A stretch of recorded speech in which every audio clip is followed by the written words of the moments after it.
Një problem i përhapur tek gratë që shpesh mbetet pa u diagnostikuar në kohë është prania miomave në mitër. Mjeku obstetër ginekolog Namik Kameri na shpjegon format dhe zhvillimin e tyre. Miomat janë problematike kur shkaktojnë hemorragji. Pra kjo varet edhe nga vendi se ku është e vendosur kjo. Ka mioma që janë në sipërfaqe të mitërsh, nuk shkaktojnë ndonjë problem.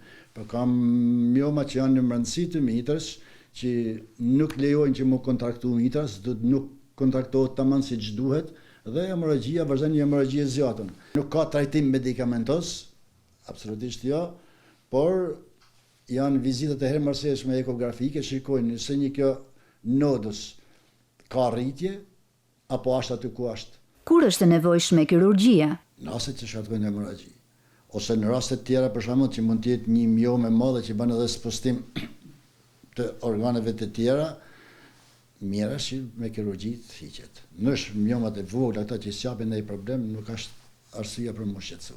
Kontrollet e rregullta ginekologjike janë të domosdoshme për zbulimin dhe trajtimin e miomave.